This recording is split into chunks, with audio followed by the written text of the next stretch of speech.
Hello everyone and welcome back to my channel. So my name's Katie and today we're going to be doing, oh sorry I just knocked the mic. But today we're going to be doing a very exciting reading vlog, and that is for The Strength of the Few by James Islington. So I got this book recently and I was so excited to read it. I know it's been like a couple of months now since it came out, so I'm sorry this vlog is a bit delayed. But I've been sort of hybrid listening to the audiobook and reading, so I've been getting through it a bit slower. But I'm really excited to do this vlog and go through my thoughts as I'm reading it. And yeah, this will be spoilery, so don't watch this if you've not read it or you don't want spoilers. And yeah, so let's just get into it. So I'm 80 pages into The Strength of the Few. Oh, that's upside down. Yeah, this just lists a little chunk. And I'm loving it so far. I feel like it's done a good job of vaguely recapping what happened at the end of book one, but it's still a little bit confusing. So I think I'm going to make this a spoilery vlog because I feel like that's just better, you know. So I think, so basically it seems like there's three timelines, although I'm not exactly sure if they're timelines or if this is like replicated himself, which is my current theory, because we're following a different Vis in all three of the like realms. So I assume either it's like at different periods in time, or Vis has made copies of himself, which I think maybe happened at the end of the last one. My favourite Vis is definitely like the main Vis, him, who's, what's the names of the, I can't remember the names of the different realms. But the main one who's gone to the city to get into the governance? Yeah, because at the end of the last book he chose to go to governance rather than military, which caused a stir. So yeah, I think that's still my favourite so far. And then my second favourite is him and Sarah. And then my third favourite is the one where he's like in a little boat and I don't know what's going on in that world. I think that one will probably unfold with time. So yeah, and I have enjoyed this and Vis's kind of reunion with Ulsico, Vis's interactions with Viridius. Oh, honestly, one of my favourite things about this book is the older characters. Like, yeah, they're all iconic. I just read a scene with Lannister and she went a bit crazy, which was kind of badass. Like, that would make amazing fan art. There was what did she there was a quote that she said, and she's like covered in blood and she says it, what is it, oh yeah, she keeps saying complete the journey, warrior, which is kind of mysterious, but the imagery of that scene was so good. It reminded me a bit in the first book of the scene when this is like, you will pay for this, or I can't remember this exactly, or you will burn for this, maybe, I don't know. But yeah, iconic. I'm really enjoying it so far. So yeah, that's the update for now. I've had my matcha. It's empty now because I drank it really fast. I'm a guzzler of drinks. But yeah, I might include a little clip in this vlog of my matcha making machine, so that'll be cozy. But yeah, so that's my update so far.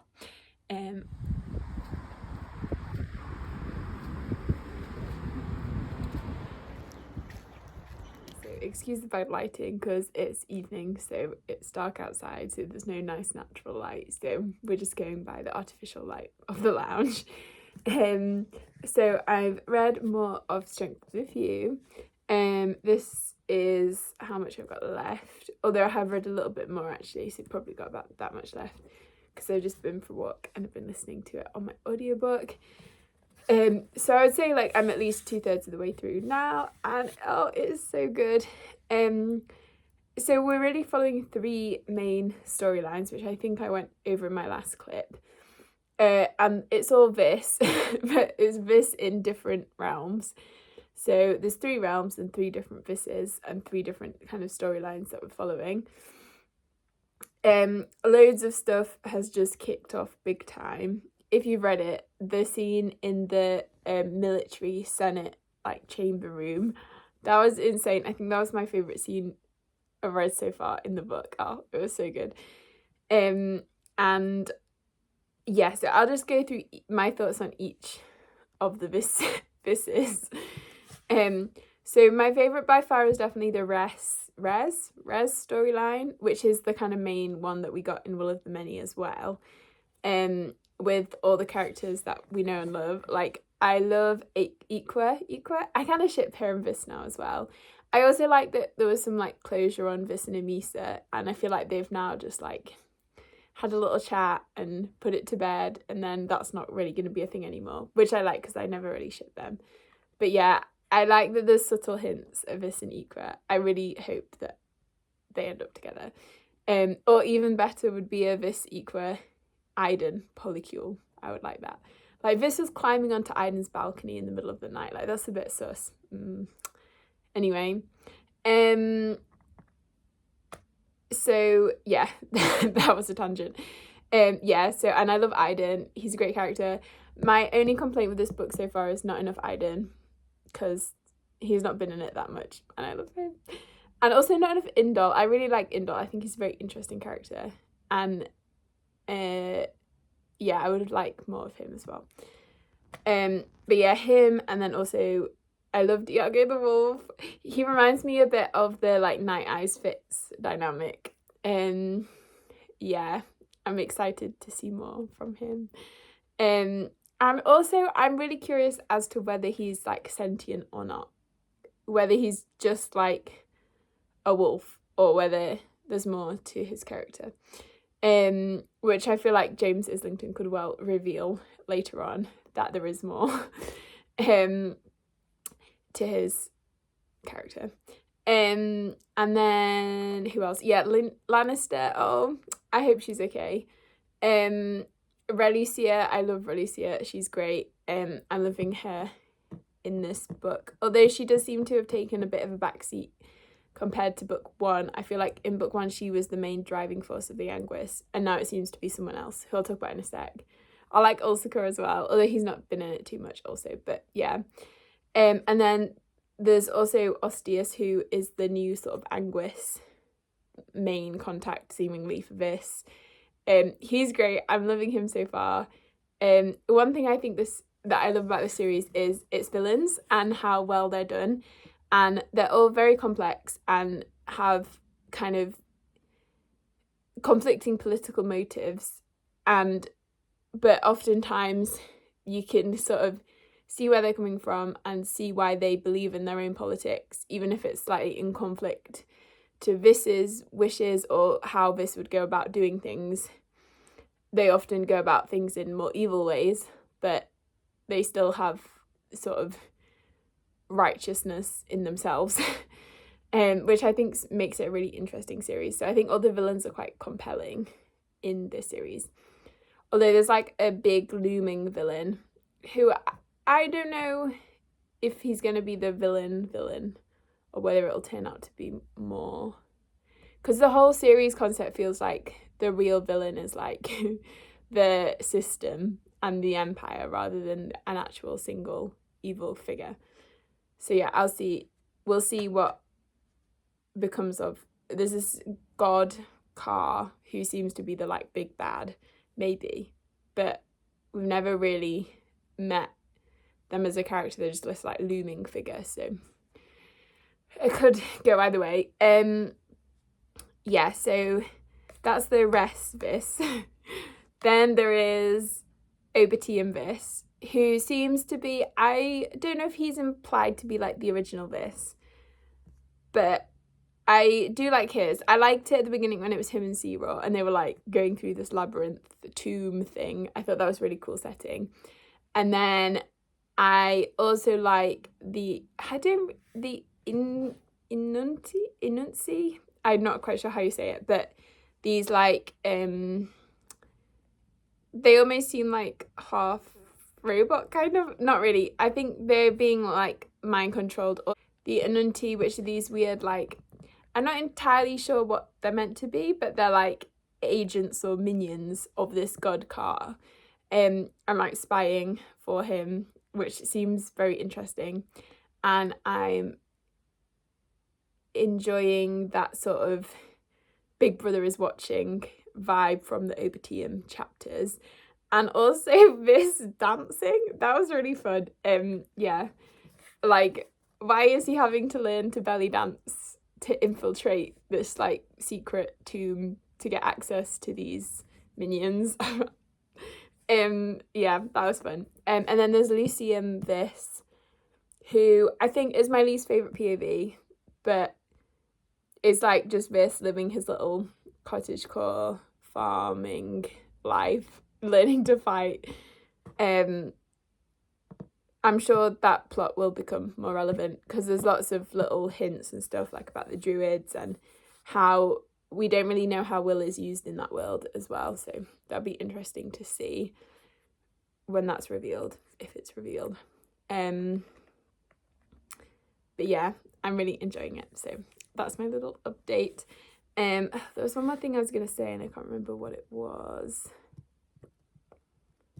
Oh, I really loved, this was a while ago in the reading, but there was like a Colosseum, like gladiator race where they go around in chariots. That was so much fun. Yeah, so I really enjoyed that. I feel like the three settings, Res is like Roman Empire, Lucium is like Carcassonne, medieval French village, not even medieval, pre-medieval. What's that? Dark Ages, yeah. Like French English countryside vibes. And then the Obertium, I get them all confused. Obertium is like ancient Egyptian, Indiana Jones energy. Yeah, that's how I describe the vibe of the three different POVs. So yeah, that's that update for now.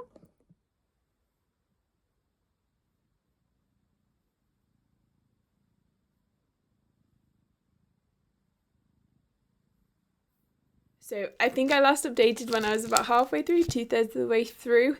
So I just want to wrap up my thoughts because I've now finished it and say what I thought of the latter third of the book.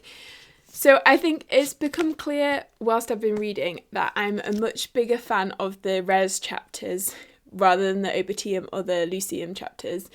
I sort of wish the book had just been Res because I feel like the Res is like chapters are always like 5 stars. And then the others are like 3 stars. So I don't know, they don't hit the same. And I feel like I'm already attached to all the Res side characters. And they all just feel so much more like alive and real. Whereas the side characters, like there's some in Lucium, like this is friends, but I don't feel like I care about any of them. So it just doesn't have the same emotional impact. Yeah, so that's my thoughts on the 3 different timelines. Although I will say towards the end, I like could see why they were done and like we needed that information. So yeah, I thought, I can't remember if I think last time I had updated on the scene where Diago the Alapai and Ostius like kill all of the military leadership, but that scene was god tier. That was such a good scene. And then Catan sort of kicks off into civil war, which I really enjoyed those chapters and like seeing this become almost like a vigilante hero. I don't know what that was about. This goes on a lot of side quests in this book. But yeah, so I enjoyed how the Catan story went. And this book just has just such great like philosophical quotes and quotes about the perils of empire and ruling, and I just eat them up every time. Yeah, I was very sad when Aqua died. I thought that was unnecessary, kind of. I don't know, I just feel like he kills off his best characters in each book. Like last book it was Calidus, this book it was Aqua. So I don't know, I was very sad about that. Hopefully, fingers crossed next time it's not Aiden, because he's the best. So yeah, that was sad. I was very sad at that scene. But then there was a really good scene. What scene was it? There was a really like cinematic scene close to that scene. Maybe after. Oh yeah, when this is rescuing Lannister and Ulysses from the prison. I thought that was really good. And I love Relucia, but I mean, she wasn't in this book that much. But when this was like, I'm leaving you in the sapper. Although I couldn't quite tell if it was implied that he killed her or if it was implied he put her back in the sapper. I took it to mean he put her back in the sapper, but it was a bit ambiguous. And then this, all the lies. He's so good at lying. Oh, well, he's not good at it, but he does it so much. I really liked him and Iden, especially towards the end of the book. Although missed opportunity for a vis Iden equa polycule. Yeah, I thought the twist at the end with Car and the convergence was good. I'm really excited to see how that sets up book 3. I honestly really thought Car was going to be Viridius. I was kind of sad he wasn't at the end of the book because I feel like that man knows a lot more than he lets on. Also, Sarah is maybe being set up to be the big bad, maybe. Or maybe he's Car. Like, I don't know. I think there's a lot of questions there still to be answered. But yeah, in summary, I really enjoyed this book. I think I didn't enjoy it as much as Will of the Many. I think there's probably like a 4.5. Well, it's really hard to rate because I think the Res chapters were like 5 stars for me, but then the other chapters I didn't like as much, and I feel like slowed down my enjoyment of the book. So therefore, it's 5 stars in my heart, but I don't feel like I can actually give it 5 stars. I also feel like this didn't really develop his character that much through this book. This was very much a expand the world and plot book rather than explore this as a character more. I guess we did get it a little bit, but I think because he was separated into 3 separate people, none of the characters ever felt like they were really developing that much. And he's definitely got a bit of plot armor. And I think of the new characters that were introduced, only really Ostius, and I liked Calidus' sister as well, Livria. But none of the other new characters really did much for me, other than Sarah. I did quite like Sarah. But yeah, I much preferred the older characters. So any scene where they were in, I was like, There wasn't enough Indol in this book for me. I just wanted more homoerotic rivalry between Vis and Indol. But I thought the themes were excellent. It continues on the themes from the first book and just executes them so well. And like I said, the quotes I eat up every time. There's such good quotes. The quote with it's like the needs of the many allowed, but in the end, it's all that matters is the strength of the few. I gasped when I read that. It was so good. So yeah, I did really enjoy this, and I would recommend if you liked The Will of the Many. I think if you didn't like The Will of the Many, I wouldn't bother reading this. They're very similar. Yeah. And this book does a good job expanding the world, expanding the plot, setting up book 3 well. Did it have a tiny bit of second book syndrome? Maybe, but we'll let that slide. Because it was really good. But like I said, I think if you didn't like book 1, don't bother with this. But if you did like book 1, then I don't think you'll be disappointed. So that's all my thoughts on that. Let me know in the comments if you read it and what your thoughts were. I would really love to know.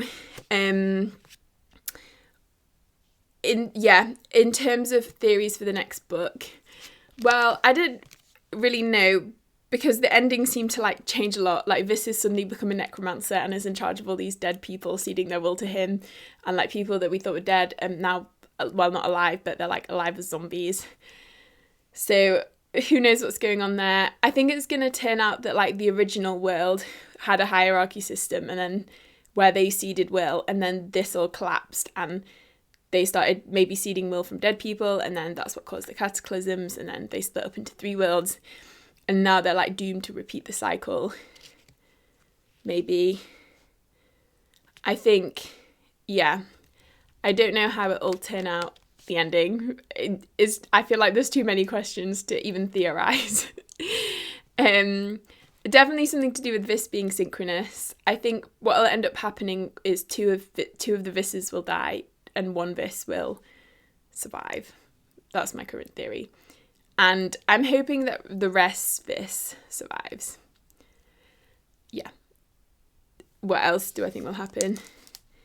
I think we will see the collapse of the hierarchy just based on the series so far. Or maybe switching to a different kind of empire. The hierarchy as we know it will collapse, but it will still end up being some form of, well, triarchy. Everything in this book is in 3s, so yeah. And triarchy? I think it's triarchy. Yeah. What else? I think, at the very end, the character that says Hailvis, I think that's Calidus rather than Equa. I hope it's Equa, but I think it's Calidus based on context. And yeah, so yeah. Let me know in the comments. I think I already said this, but let me know in the comments if you've read it and what your thoughts were. And if you enjoyed the video, please give it a like, and I will see you next time.